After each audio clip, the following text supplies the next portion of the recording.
Green salads ఉంటాయి, fruits ఉంటాయి. వీటితో పాటు మినరల్స్ బాగుండాలి, అంటే వాటరు, జ్యూసెస్ ఇవన్నీ తీసుకోవాలి. ఈ సమూహ బ్యాలెన్స్డ్ డైట్ తీసుకున్నప్పుడే మన బాడీకి సూటబుల్గా మన బాడీ ఎదుగుతుంది. అంతేగాని కేవలం ఫ్యాట్ తీసుకో, కేవలం ప్రోటీన్ తీసుకో, నువ్వు కార్బోహైడ్రేట్ తినడంటే అది కాదు, మన బాడీ యాక్సెప్ట్ చెయ్యదు. దాని యొక్క సమస్యలు బాగుంటాయి. హై ప్రోటీన్ తీసుకుంటూ కూడా కిడ్నీలు డ్యామేజ్ అయ్యే ప్రమాదం ఉంది, కిడ్నీ అసలు సపోర్ట్ చెయ్యదు, కిడ్నీ ఫెయిల్ అయ్యే ప్రమాదం ఉంది. అది మేము ప్రాక్టికల్గా చూస్తున్నాము. ఆయనకి ఏం అర్థమవుద్ది, నేను కోట్లు చూసిన అంటాడు. మాకు 40 సంవత్సరాల ఎక్స్పీరియన్స్ నుండి మేము 1-2 లక్షల పేషెంట్లు చూసాము.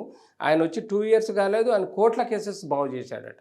అంటే ఆయనకున్న భాషతోటి ప్రజల్ని మభ్యపెట్టడం, ఎదుటి డాక్టర్ని అంటే క్వాలిఫైడ్ డాక్టర్లను బూతులు తిట్టడం, వాళ్ళ మందుల్ని బూతులు తిట్టడం, వీటి వల్ల ఆయన సోషల్ మీడియాలో ఫేమస్ అవుతున్నాడు. నిజంగా ఆయన పర్టికులర్ ట్రీట్మెంటు ఇస్తే ప్రజలు బాగుపడ్డారంటే మీరు క్లినికల్ ట్రయల్స్ చేయండి.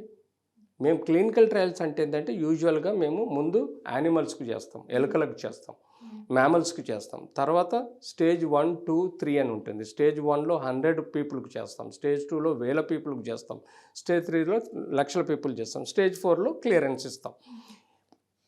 ఇది ఒక 6 నెలల నుంచి సంవత్సరాల కొద్ది నడిచే రీసెర్చ్ అండి.